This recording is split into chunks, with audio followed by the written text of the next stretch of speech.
Olá pessoal, vamos a mais um vídeo sobre função afim, agora falando especificamente de gráficos. Então, o primeiro gráfico a gente não tem ideia do que é um gráfico da função afim, então a gente vai seguir o roteiro das primeiras aulas de gráfico, né? Porque o gráfico realmente é desconhecido pra gente. Então, primeiro, ó, o que a gente vai fazer? A gente vai escolher alguns valores dentro do domínio, de preferência inteiros. Como o domínio da função, que aqui eu tenho um exemplo, é sempre nos reais, a gente sempre consegue calcular ou escolher alguns valores inteiros. Depois a gente vai calcular os y desses valores de x e formar pares ordenados, porque o objetivo depois é colocar no plano cartesiano. Então, cada par ordenado corresponde a um ponto no plano cartesiano. Então, a gente vai fazer tudo isso. Depois, a gente analisando o comportamento desses pontos, onde eles estão localizados, a gente vai passar uma linha por esses pontos. Aí vamos analisar, vamos ver se a gente consegue reconhecer o que é o gráfico dessa função. Então aqui eu coloquei valores de x inteiros de menos 3 a 3 e vamos seguir a lei dessa função do exemplo 1, em que f de x é igual a 2x mais 1. Então, escolhendo o valor de x, só multiplicar por 2 e somar 1. Então, aqui vai ficar menos 6 mais 1, menos 5. Então, é o par ordenado, menos 3, menos 5. Depois, com x igual a menos 2. 2 vezes menos 2, mais 1. Isso é menos 4, mais 1, menos 3. Y é menos 3. Então, é o par ordenado, menos 2, menos 3. Com x igual a menos 1, 2 vezes menos 1, mais 1, dá menos 2. Mais 1, isso é menos 1. Então, é o par ordenado, menos 1, menos 1. Com x igual a 0, fica mais fácil. 2 vezes 0 é 0, mais 1, 1. Então, é o par ordenado, 0, 1. Notem que, com x igual a 0, esse ponto pertence ao eixo y. Então, vai ser a intersecção do gráfico da função afim com o eixo y. Se o x igual a 1, 2 vezes 1 mais 1, 2 vezes 1, 2, mais 1, 3. Então, é o par ordenado, 1, 3. Com x igual a 2, 2 vezes 2, mais 1, 4 mais 1, 5. Então, é o par ordenado, 2, 5. E o último que nós escolhemos, com x igual a 3, 2 vezes 3 mais 1, 6 mais 1, 7. Então, se o x igual a 3, o y é 7. Então, notem aqui, agora eu vou colocar esses pontos no plano cartesiano, que eu já tinha previamente preparado. Então, ó, com x igual a menos 3, o y era menos 5. Então, ele vai passar bem aqui na intersecção dessas linhas, que eu espero que vocês estejam conseguindo enxergar. Menos 3, menos 5. Com x igual a menos 2 com y menos 3. Menos 1 com o y menos 1. A intersecção com o eixo y que eu comentei com vocês, né? Ponto 0, 1. Depois o ponto 1, 3, em que o x é 1 e o y é 3. E eu já vou analisando o comportamento desses pontos, ó. Aqui, ó, claro que eu estou enxergando as coordenadas dos meus pontos, ó. Vocês notaram que, claro, os inteiros a gente escolheu inteiros consecutivos. Mas vocês notaram o seguinte, ó. A diferença que eu estou acrescentando em x é sempre 1, porque a gente pegou os consecutivos.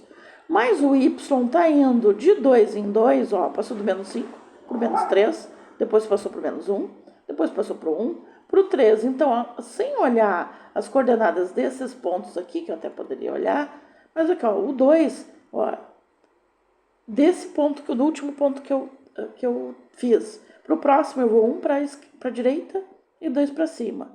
Para o próximo, 1 para a direita e 2 para cima. Essa característica me diz muita coisa do gráfico dessa função. Quer dizer que esses pontos eu consigo passar uma reta por todos esses pontos.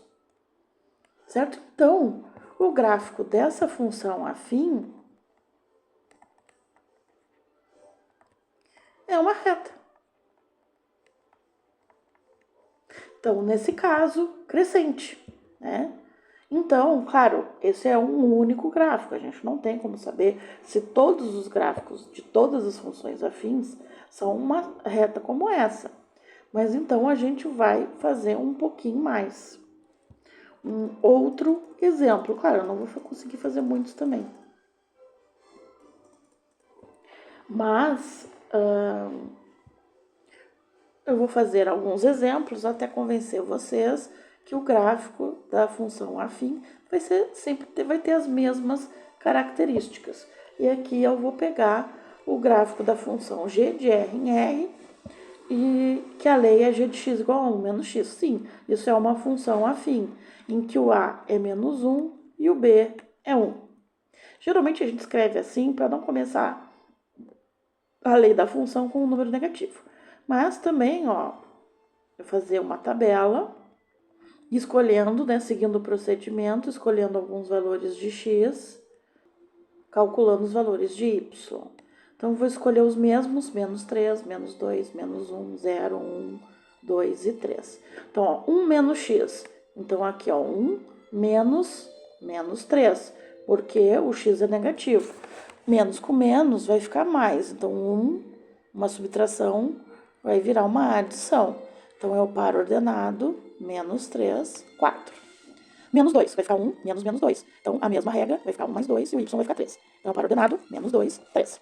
Com x igual a menos 1, vai ficar 1 menos 1. Vai ficar 1 mais 1 e o y é 2. Então, par ordenado, menos 1, 2. Com o x igual a 0, também, definição, né, da intersecção com eixo y, vai ser o ponto 0, 1.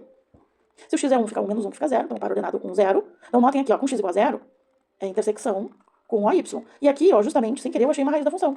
Porque com esse valor de x, o y deu 0. Então, o ponto 1, 0 é a raiz da função que vai interseccionar o eixo x. Ainda temos x igual a 2, então 1 menos 2, menos 1. Então, é o par ordenado 2 menos 1.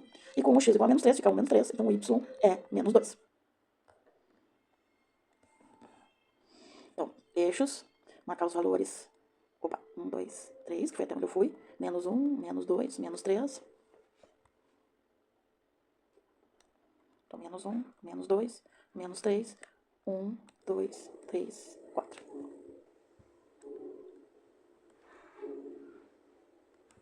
Então, primeiro par ordenado, menos 3, 4. Segundo par ordenado, menos 2, 3. Terceiro, menos 1, 2. Olha, vocês estão notando que a característica que aconteceu no f de x anterior está acontecendo nesse aqui, ó. De um para o outro, eu estou notando que agora, na verdade, a gente, como pegou os x consecutivos, a gente sempre vai um para a direita. Mas o que acontece com o y? Vai um para baixo. Ó, de um ponto para o outro, é um para a direita, um para baixo. Notem que com o x menos 1, o y é 2. Com x igual a 0, o y é 1. Com x igual a 1, o y é 0. Ó. Então, vai um para a direita e um para baixo. Ó, menos 1, 2. Um para a direita e um para baixo. Até o ponto 3, menos 2. Então, novamente, por essa característica, a gente vai conseguir passar uma reta entre esses pontos. Então, meio que, na verdade, a gente já pode assumir que o gráfico de toda função afim vai ser assim.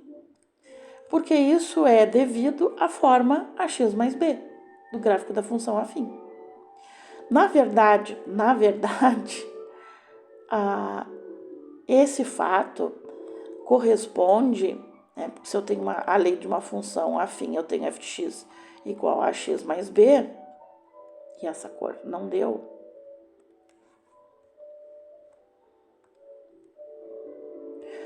em que a característica de pontos estarem alinhados e pontos pertencerem a uma reta é a taxa de variação entre dois pontos quaisquer, né, então, que eu vou chamar de TV, taxa de variação, que é a variação de y dividido por uma variação de x, e essa taxa de variação vocês também usam bastante em física. Aqui, ó, de um ponto para o outro, ó, a variação de x aqui, no caso, é sempre 1. E a variação de y é menos 1, porque sempre diminui 1 de um ponto para outro. Então, vamos fazer assim, ó. Vou chamar esses pontos de A, B, C, D, E, F e G, porque a gente calculou 7 pontos. Então, vamos fazer assim, ó, de A a B. Qual é a taxa de variação? A taxa de variação, ó, como são pontos consecutivos, é aquilo que eu falei para vocês. Delta x é 1, delta y é menos 1. Então, a taxa de variação é menos 1. Se a gente fizer de B para C, a taxa de variação, como também peguei pontos consecutivos, também, ó, delta x é 1, né, porque eu aumentei 1, mas o y diminuiu 1. Então, o delta y é menos 1. Resultado, menos 1. Mas mesmo que a gente não pegue pontos consecutivos, Por exemplo, eu posso ir agora de B para E, a gente vai ver que a taxa de variação é constante. Então, ó, de B para E, o x de B é menos 2, o x de E é 1. Então, qual é a direção? Ó, eu fui 3 unidades para a direita, então o ΔX é 3. Já o Y é 3 unidades para baixo, então diminuiu 3. Então, ΔY é menos 3. Então, menos 3 dividido por 3 é menos 1. Então, a taxa de variação é constante em relação a quaisquer dois pontos. Isso só acontece quando a gente está dentro de uma reta. E aí é que está. Se a gente tem uma reta, quantos pontos a gente precisa determinar? Então, a gente precisa determinar apenas 2 pontos. Então, determinando 2 pontos de uma função afim, a gente consegue o gráfico de uma função muito bom. Porque esses 2 pontos a gente sabe que é uma reta, só usar uma régua e está pronto o gráfico. Então, agora, por exemplo, eu posso fazer outro exemplo. H de x igual a 3x menos 2. Claro que domínio real contra domínio real. Agora, eu vou fazer, na verdade, esse gráfico já sabendo que o gráfico é uma reta, né? Então, vou escolher só 2 pontos. Então, meu plano cartesiano. Então, assim, ó, a única dica que eu dou é escolher pontos mais afastados.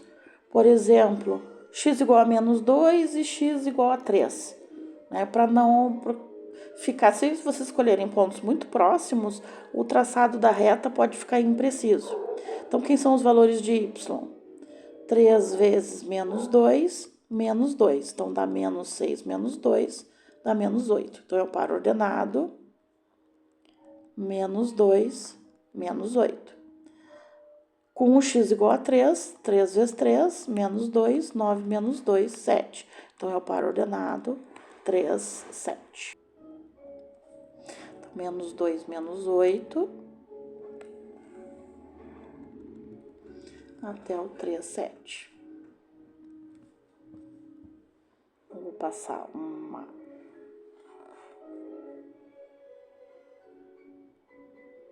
uma reta entre esses 2 pontos.